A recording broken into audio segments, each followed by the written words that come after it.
questão 2. Você lembra? É do... Você bota meio isoprópico, um outro meio, aí você pede para achar... Quem foi que mandou e-mail para mim? Foi isso. Ah, foi você, certo?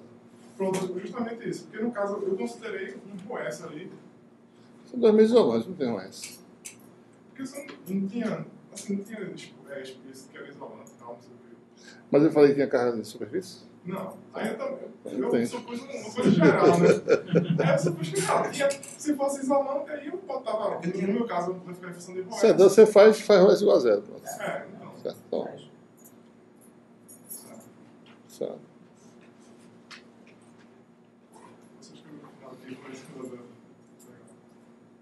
Agora, veja, a situação porque, veja, se um for condutor, não vai ter campo dentro, né? Daí muda totalmente a história, é outra história. Só vai ter rota se um for condutor no regime estático, ainda mais. Então, realmente tem que ser isolante. Não existe essa... Só se o cara vai lá, pinta com uma tinta condutora e bota a carga. Só se fosse assim. Na videoaula, não, se for, depende dos dois meios, né? Se for condutor, se for isolante, condutor, tal. Mas quando é condutor, não tem campo dentro do condutor. Nesse caso, tem campo nos 2,5. Então, não seria condutor no caso disso. Certo. Agora, você pode imaginar uma situação fictícia, que você bota um meio isolante, o meio isolante vem com um papel de alumínio, bota no meio, faz um sanduíche e carrega o papel de alumínio, talvez. Algo assim, de espessura zero. Daí seria isso que você está fazendo, entendeu? Mas na prática, do meio isolante não teria como você colocar uma carga ali no meio. Tem jeito. Certo? Bom, hoje é a nossa aula 12, né? Vamos ter aula essa semana, não vamos ter aula semana que vem, certo? Eu devo deixar alguma coisa para vocês aí. Já tem, né?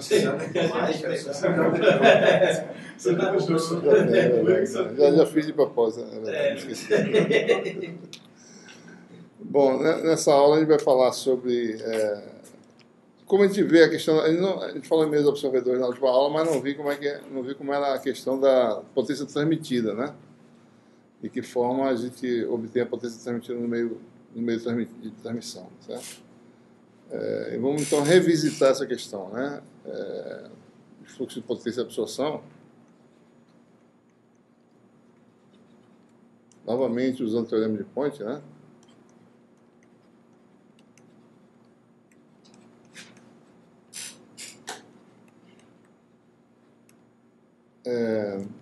E também começar a generalizar nosso estudo, tá certo?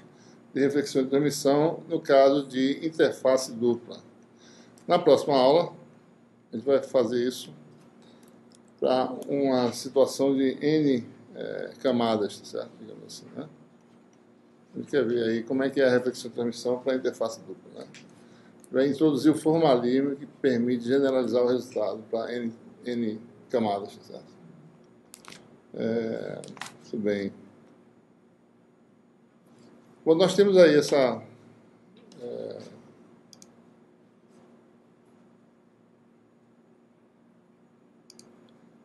situação em que você quer saber, novamente utilizando o teorema de Point, né? Algumas coisas não estão bem nítidas aqui, mas aqui é um meio cuja permissividade, tá certo? Epsilon, né? Tem a parte real, a parte imaginária, tá certo? Então você vem de um meio transparente, como a gente viu na última aula, e está entrando nesse meio, a gente quer ver a questão da... A gente falou em potência refletida, né?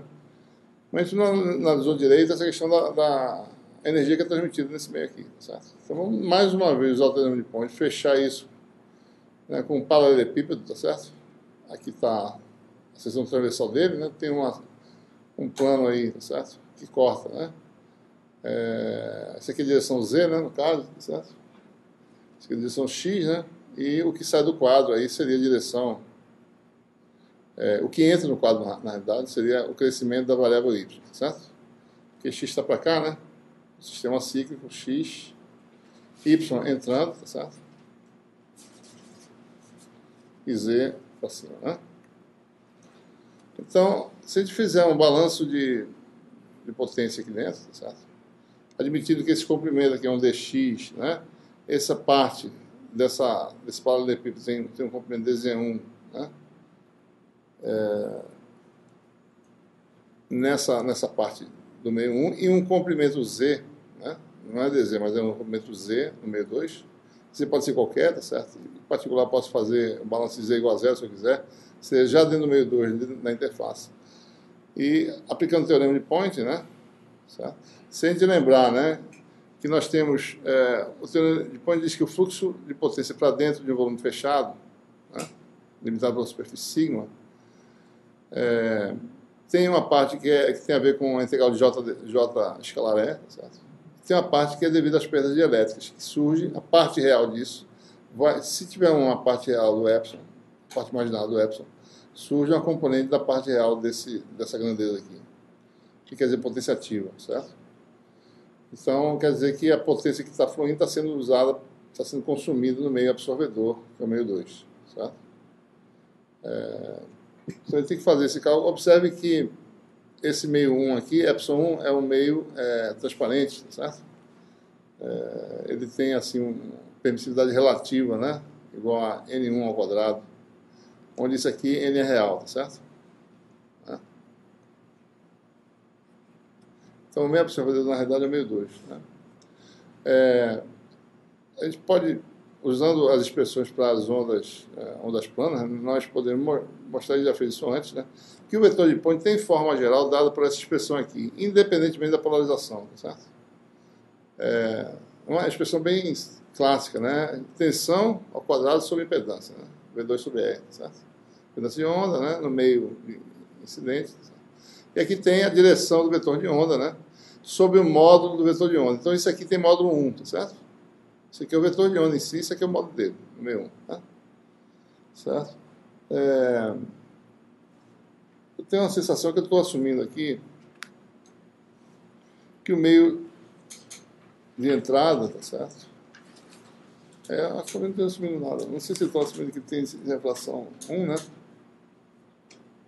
Estou usando 0 aqui. Deixa eu rapidinho aqui. Deixa eu ver aqui uma coisa. Deixa eu ver se eu acho aqui para saber se está sendo assumido isso ou não. Bom, não vem ao caso, eu acho. Acho que não está. Talvez o meu dietado seja meio vácuo, tá certo? Mas se não for, a gente vai ver já já. Mas, de qualquer forma, o número de onda no meio 1 é K0. Como a gente sempre usa K0 para sendo o número de onda no vácuo, é muito provável que eu esteja usando nessa análise o meio 1 sendo o meio quarto, certo? E você encontra o meio absorvedor. Né? Bom, essa aqui... eu sei. Estou sabendo, deixa lá, depois isso aqui é a potência refletida, a densidade de potência refletida, que tem forma geral dada pelo módulo da reflectividade ao quadrado, que é a reflectância, né? Amplitude módulo quadrado, e você só tem essa direção do vetor de onda. Esse aqui é o vetor unitário da direção do vetor de onda, certo?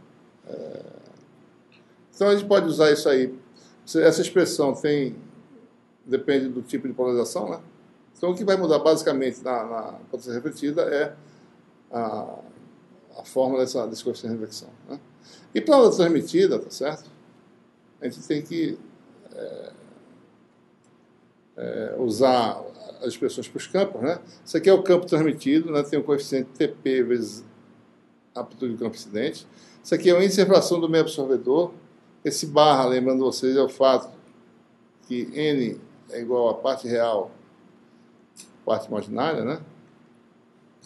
Índice de refração, coeficiente de extinção. Então, só voltando para cá, para a nossa anotação, tá certo? A gente está assumindo agora que eu percebi que o meio 1 tem índice igual a 1, tá certo? Opção igual a 1.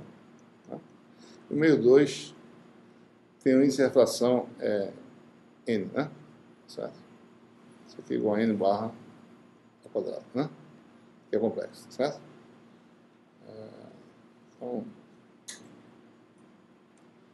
Então, olhando, né? Esse aqui é o campo transmitido, tá certo? Esse aqui é o vetor de onda K2, né? Na sua forma complexa, que ele tem a parte real K2 e a parte imaginária γ2. Isso é